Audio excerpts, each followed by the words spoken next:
ॐ विश्वानि देव सवितर्दुरितानि परासुव जद्भद्रं दन्न आसुव वागर्थाविव सम्पृक्तौ वागर्थप्रतिपत्तये जगतः पितरो वन्दे पार्वती परमेश्वरौ।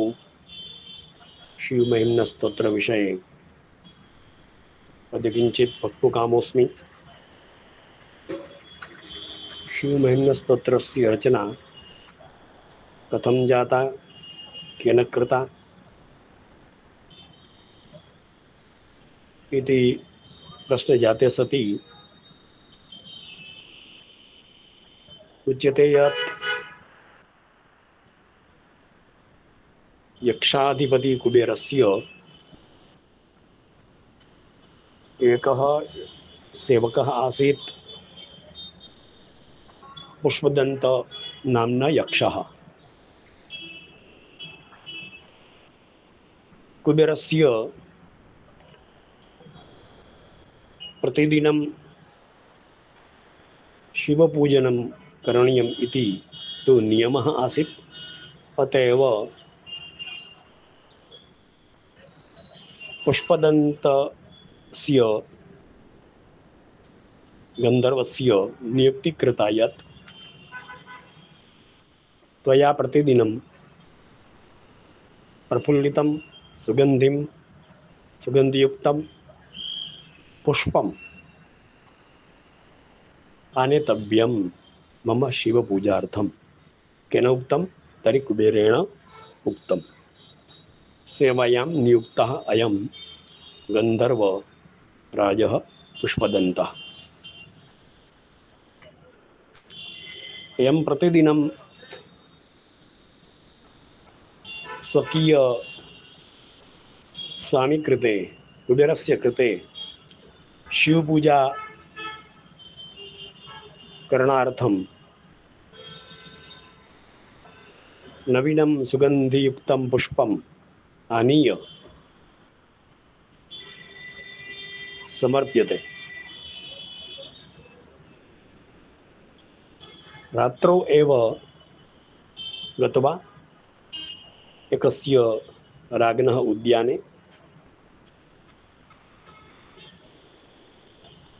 सर्वाणि पुष्पाणि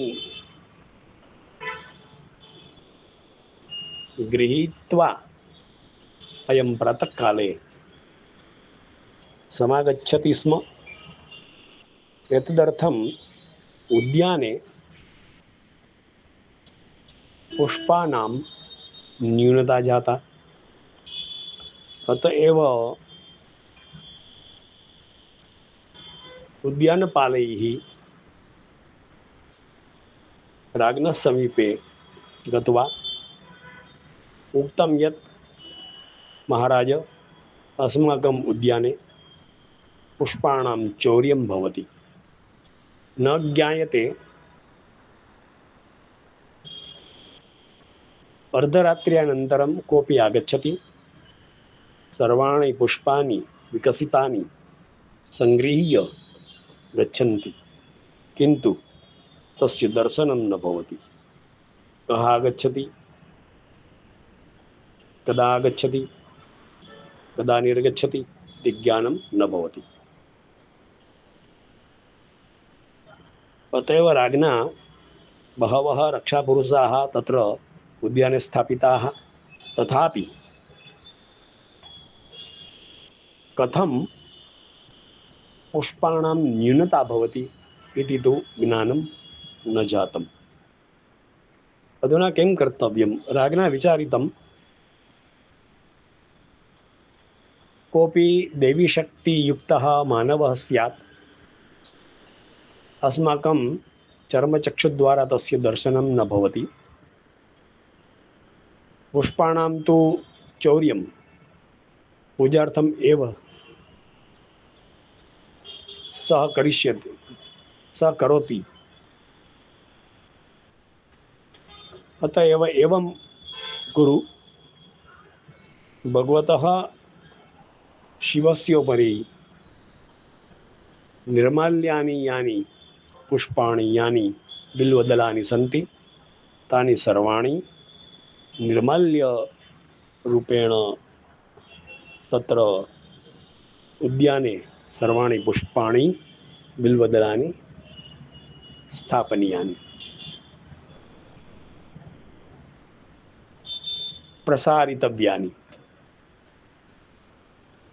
एवं सर्वं सम्पादितं राज्ञा यद् उक्तं तत्सर्वं सर्वाणि बिल्वदलानि निर्माल्यरूपाणि तत्र उद्याने प्रस्थापितानि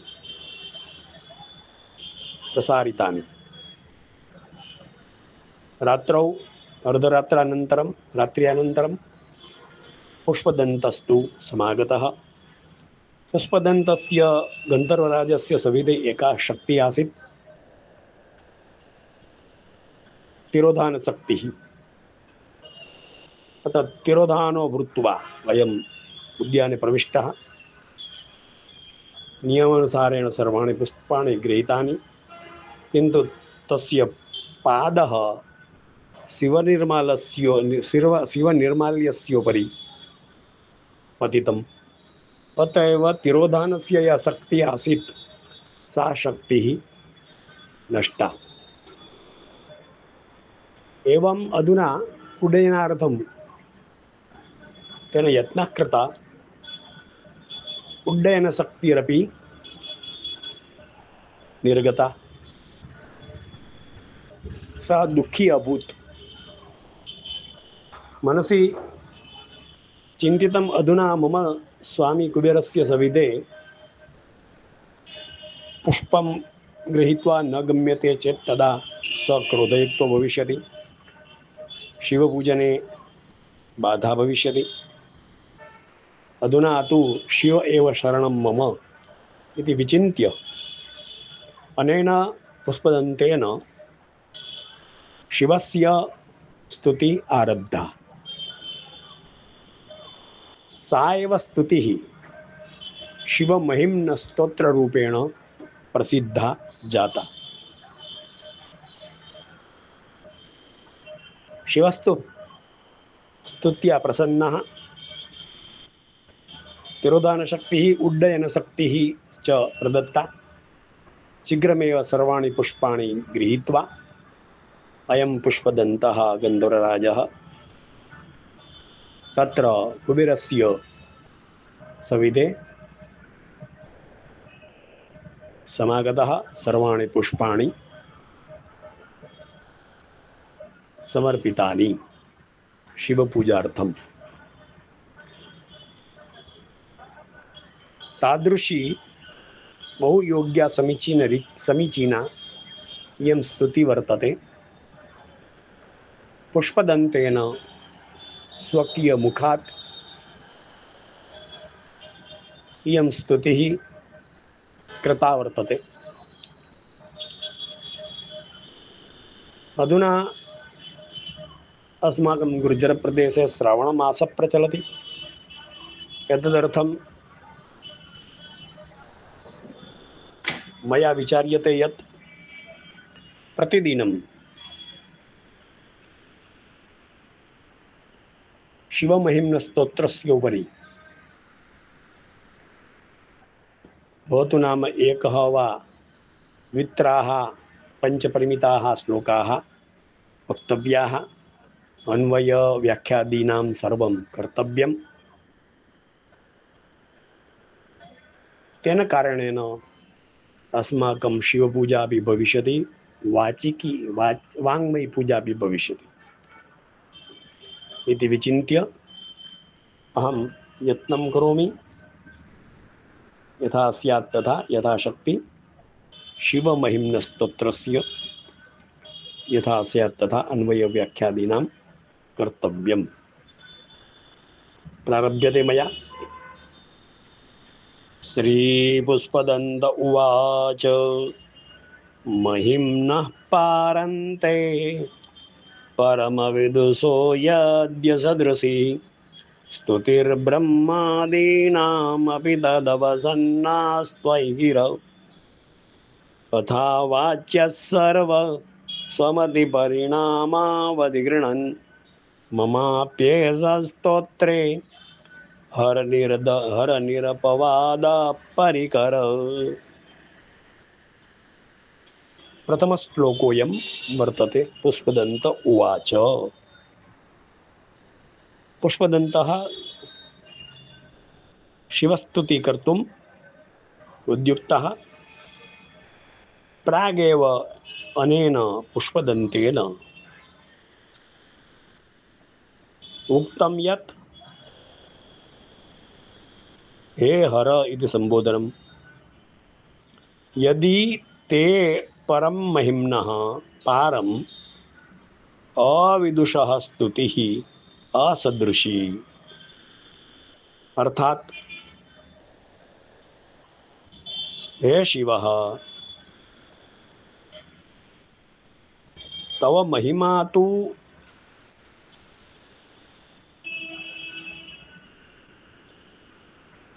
अपरम पार महिमा तव वर्तते। तव महिम्नः पारन्ते परमविदुषो यद्य सदृशी स्तुतिर्ब्रह्मादीनां मपि तदवसन्नास्त्वयि अथावाच्यः सर्व स्वमतिपरिणामावधिगृह्णन् ममाप्येषस्तोत्रे हरनिरपवादाः परिकरः। हे हर, दुःखं हरतीति हरः इति संबोधनम्। ते महिम्नः पारं कर्तुं न कोऽपि समर्थाः सन्ति। तव गौरवं, तव महत्वं, तव सामर्थ्यं कीदृशं हे देव महादेव। सदैव अपरं पारं तव सामर्थ्यम् अस्ति। अर्थात तव महिम्नः, तव गौरवं, तव सामर्थ्यं, तव शक्तिः न कोऽपि पारं कर्तुं समर्थाः भवन्ति। भवतु ते परम विदुषः, अर्थात विदुषां श्रेष्ठः सः यदि वर्तते चेत् तथापि तादृशाः विद्वांसः अपि तव गौरवं, सामर्थ्यं, तव शक्तिः पारं कर्तुं, वर्णनं कर्तुं तेपि असमर्थाः भवन्ति। ते पंडिताः अपि, विद्वांसः अपि तव महिमायाः गुणगानं कर्तुम् असमर्थाः भवन्ति। तर्हि सर्वेषां वाणी अवाच्यः तव विषये, तव विषये सर्वेषां वाणी कीदृशी जाता, अवाच्या जाता,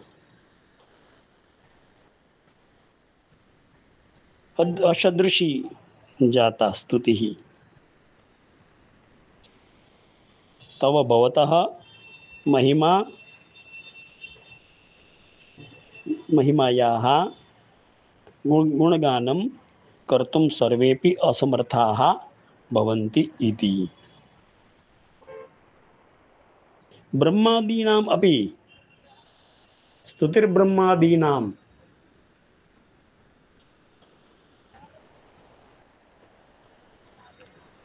अवसन्ना वाणी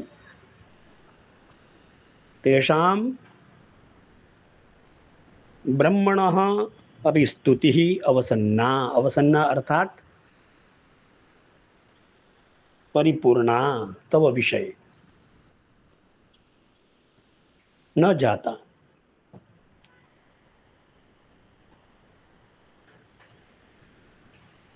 विरमिता वाणी कस्य ब्रह्मणः साक्षात् अस्य सृष्टिकर्ता साक्षात् अस्य जगतः उत्पत्तिकर्ता ब्रह्मणः वाणी स्तुतिः तव विषये अवसन्ना। अवसन्ना न गुणगानं गुणगानं कर्तुं समर्थाः जाता इति।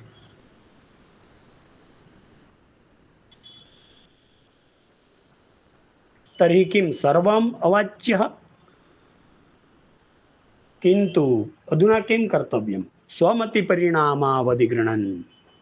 किन्तु तथापि पुष्पदन्तः कथयति अहं तव गुणगानं कर्तुम् उद्युक्तः अस्मि।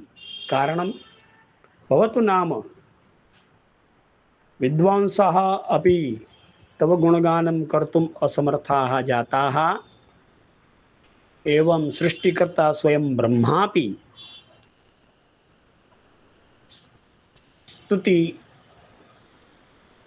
स्तुतिकरणार्थम् असमर्थाः।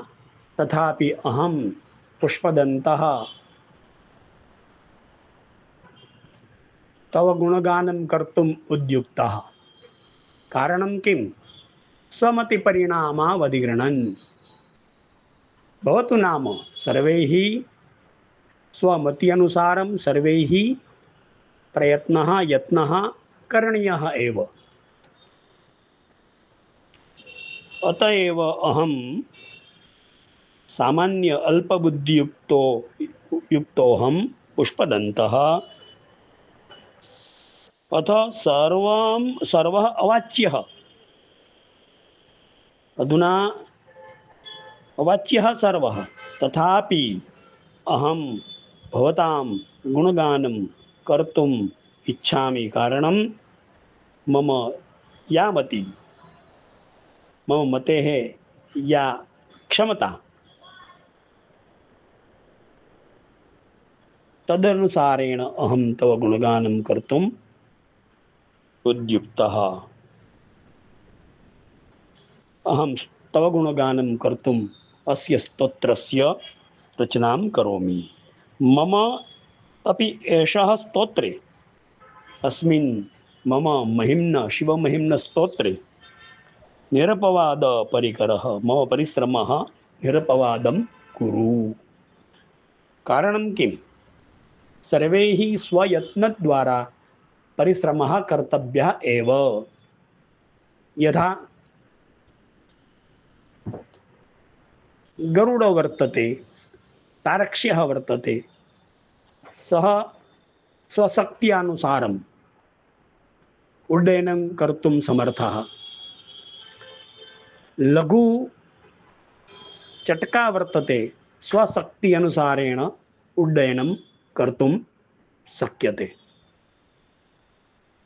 अतएव अहमपि भवतां विषये स्वमतिपरिणामावधिगृह्णन् मम मत्यनुसारेण क्षमता अनुसारेण भवतु नाम ब्रह्मादीनां वाणी अवसन्ना, भवतु नाम परमविदुषः स्तुति असदृशी जाता, तथापि अहं हे हर मम अस्मिन् स्तोत्रे अपवादः अस्ति चेत् तस्य अपवादस्य मम परिश्रमस्य प्रशंसां कृत्वा किमपि अपवादश्चेत् तस्य हरणं कर्तव्यम्। अतीतः पन्थानं तव च महिमा वाङ्मनसयो रतद्व्यावृत्यायं चकितमभिधत्ते श्रुतिरपि सकस्य स्तोतव्यः कतिविधगुणः कस्य विषयः पदे त्वर्वाचीने पतति न मनः कस्य न वच। अस्मिन् श्लोके हे शिव तव महिमा वाङ्मनसयोः पन्थानम् अतीतः वर्तते। अर्थात तव गौरवं तव माहात्म्यं तव सामर्थ्यं वाङ्मनसयोः अगोचरम् अस्ति इति। न वाणी तव महिमायाः वर्णनं कर्तुं महिम्नः वर्णनं कर्तुं समर्थः, मनसश्च न तव महिमायाः गुणगानं कर्तुं समर्थः। एतद् आवृत्या श्रुतिः अपि चकितम् अभिधत्ते। तव महिमायाः सामर्थ्यं विषये श्रुतिः अपि पुनः पुनः आवृत्तिं कृत्वा पुनः पुनः रटनं कृत्वा वेदः अपि चकितं सञ्जातं। वेदः अपि तव गुणगानं गातुं चकितः सञ्जातः। कारणं वेदः अपि तव सामर्थ्यं कीदृशमस्ति इति वेदेनापि न ज्ञातं। वेदः अपि चकितं जातम्। अतएव नेति नेति वेदः उक्त्वा पुनरागतः पुनः पुनः आवृत्तिं कृत्वा वेदः अपि तव विषये किमपि ज्ञानं वेदेनापि न लब्धं। ज्ञानम् अलब्ध्वा वेदः अपि चकितः सञ्जातः। तव गुणः कतिविधः, तव विषयः कः, कस्य विषये अधुना मया स्तोतव्यम् इति तु अर्वाचीने पदे मनः पतति कस्य न वचः। अर्वाचीन पदे अर्थात अर्वाचीन पदे इत्यस्य अर्थः वर्तते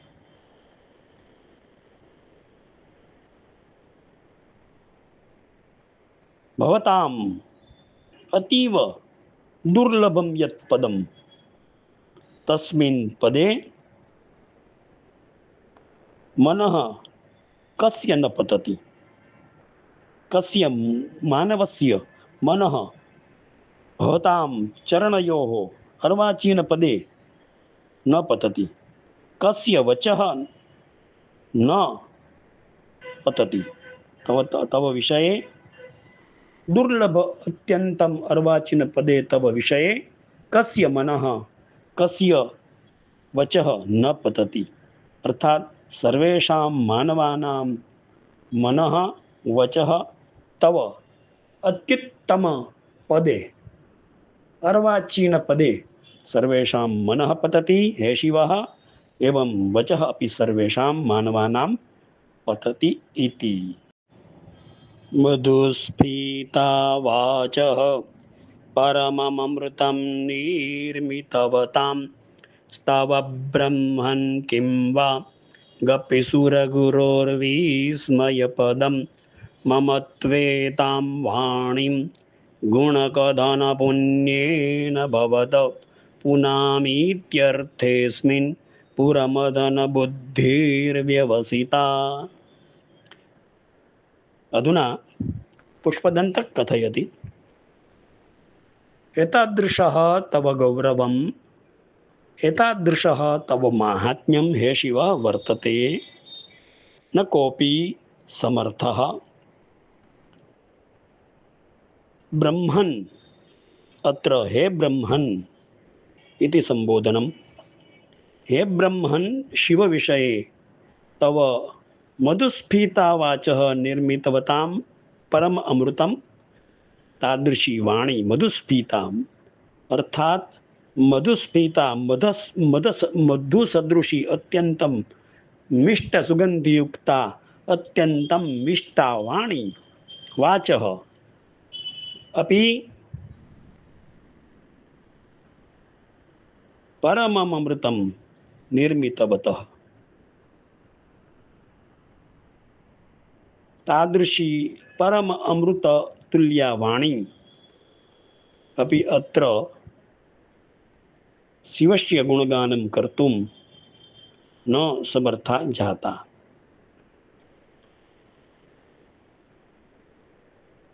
ब्रह्मणः अपि वाणी अमृत सदृशी मिष्टा सुगंधियुक्ता परम कल्याण कर्त्री सा वाणी अपि न अत्र वर्णनं शिवस्य कर्तुं समर्था जाता। किं सुरगुरोः वाकपि विस्मयपदं? तर्हि सुरगुरोः अर्थात बृहस्पति देवतानां गुरु बृहस्पतेः अपि वाक् भवतां वर्णनं कर्तुं विस्मयपदं जातं। किम् अर्थात जातमेव। स्वयं देवतानां गुरुः बृहस्पतिः अपि तेषां बृहस्पतीनां वाणी अपि विस्मयपदं प्राप्तम्। तर्हि मम बुद्धि तो सामान्य एव, न मम वाणी ब्रह्मा सदृशी ब्रह्मन् सदृशी, न मम वाणी न मम बुद्धिः सुरगुरोः बृहस्पति सदृशी। तथापि मम बुद्धिः अस्मिन् अर्थे अस्मिन् स्तुतिकरणार्थे व्यवसिता उद्युक्ता। किमर्थमिति चेत् भवतः गुणकथनेन मम वाणीं पुनामि। एक एव अत्र एका एव मम अभिलाषा वर्तते। हे शिवः, भवतां गुणगानम् अहं करिष्यामि।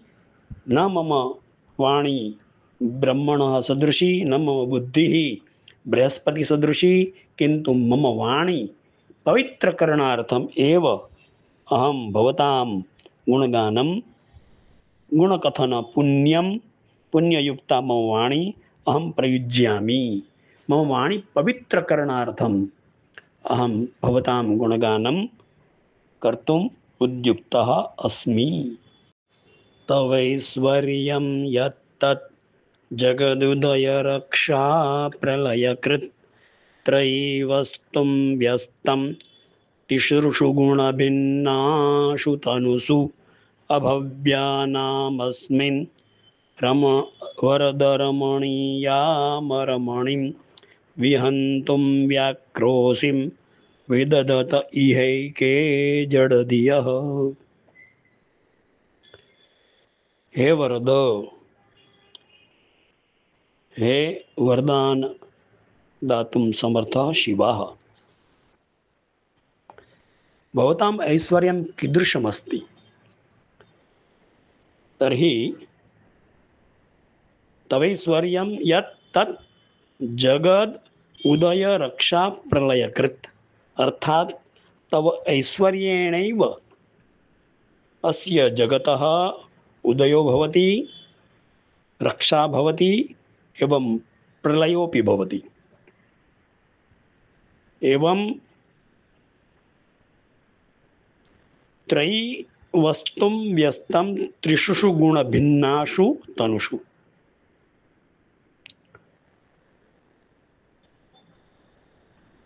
अर्थात उदय जगतः उदय रक्षा प्रलय इति त्रिसृषु गुणभिन्नाषु तनुषु। अर्थात सत्व रज तम गुणं भिन्नं प्रत्येकस्य गुणस्य शरीरमपि भिन्नम्।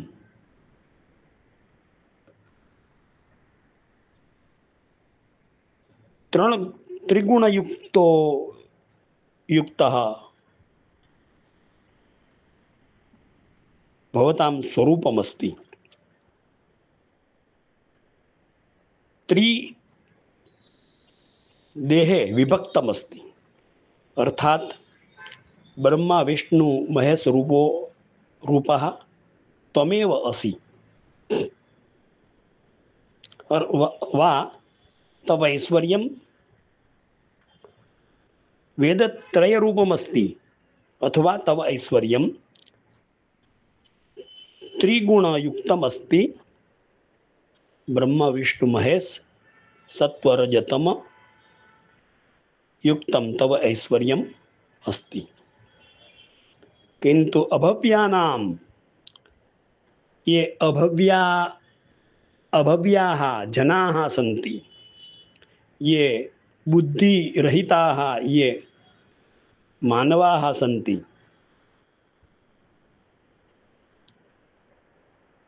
अस्मिन् वरदरमणीयामरमणिम् अस्मिन् विषये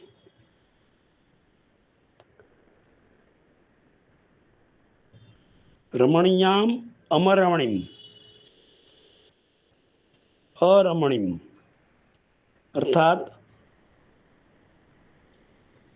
ये अनित्याः जीवाः सन्ति, वा ये मंदबुद्धियुक्ताः ये अभव्या जनाः सन्ति, अस्मिन् विषये ते शङ्कां कुर्वन्ति।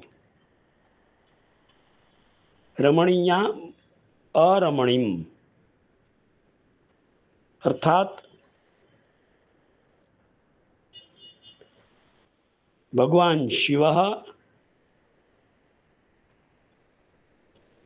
रमणीयः वा अरमणीयः इति ते अभव्याः शङ्कां कुर्वन्ति। किन्तु भवतां स्वरूपं तु सर्वथा सर्वव्यापी सदैव कल्याणकारी सर्वज्ञरूपेण भवतां स्वरूपं विराजते। किन्तु ये अभव्याः सन्ति ते तु सर्वदा सर्वथा भवतां स्वरूपं कथं नष्टं भवेत्, विहन्तुं कर्तुं नष्ट कर्तुं बहु बहु व्याक्रोशिम् उन्नततारस्वरेण ते भवतां निन्दां करोति।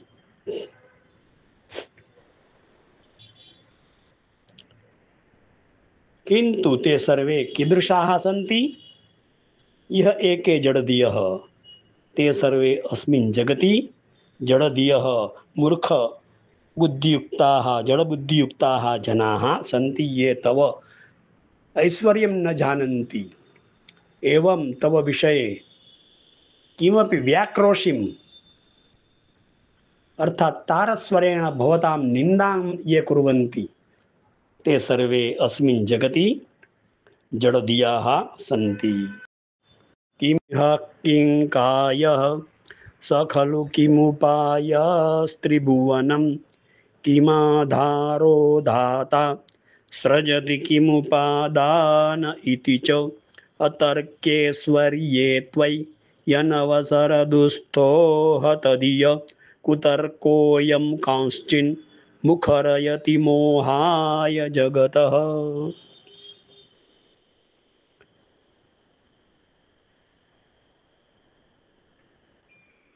स खलु त्रिभुवनं किमुपायः, किम आधारः, किमु उपादान कारणम्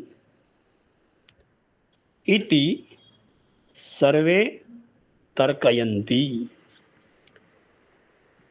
भवद्भिः त्रिभुवनं रचितं, त्रिगुणम् आदाय ब्रह्म विष्णु रुद्ररूपेण शिवरूपेण त्रिभुवनं रचितं। तस्मिन् विषये कथयति यत् पुष्पदन्तः। हे शिव, त्रिभुवनं किमुपायः, किम उपायेन त्रिभुवनं रचितं? त्रिभुवनं रचना करणेन कः आधारः एवं उपादान कारणं किम? किम इहा अर्थात का इच्छा? किमर्थं भवद्भिः त्रिभुवनं रचितं? किंकायः?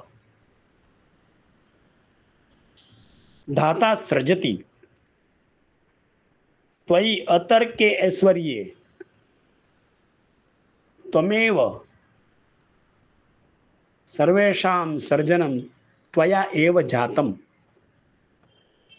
भूर्भुवस्वः त्वयैव रचितं, किन्तु तथापि ये दुष्टाः जनाः, दुर्बुद्धियुक्ताः ये जनाः अतर्केश्वर्ये त्वयि त्वयि विषये तव ऐश्वर्यम् अतर्क्यं बुद्धि गम्यं नास्ति, तव ऐश्वर्यम् अतर्क्यम् अस्ति। तादृशस्य ऐश्वर्य विषये ये हतधियः, ये बुद्धियुक्त अल्पबुद्धियुक्ताः जनाः, अनवसरः दुष्टाः, कुतर्कः कश्चित् मोहाय मुखरयति। अर्थात अनवसरः, अवसरोऽपि नास्ति, तथापि अवसरं विना एवमेव जल्पनं ते कुर्वन्ति, कुतर्कं ते कुर्वन्ति, मोहयुक्ता ते भवन्ति, एवं स्वकीय मुखरतां प्रकटयति। अनेन शिवेन कथं केन प्रकारेण त्रिभुवनं रचितं? कः उपायः? किम् आधारः? उपादानकारणं किं? का इच्छा? तस्य धाता सृजति किं? किंकायः? त्वयि अतर्क्ये ऐश्वर्ये, तव ऐश्वर्यं तु अतर्क्यमस्ति, तर्कस्य विषयो एव नास्ति, किन्तु तथापि तर्कं कुर्वन्ति कथम् उत्पादितं भुवनत्रयम् इति।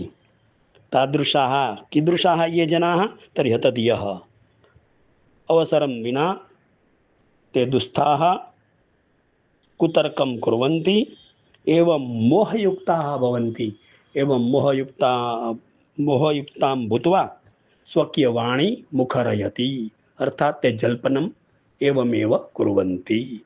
ते सर्वे कीदृशाः? तर्हि ते हतधियः, कुतर्कयुक्ताः, दुष्टाः जनाः सन्ति।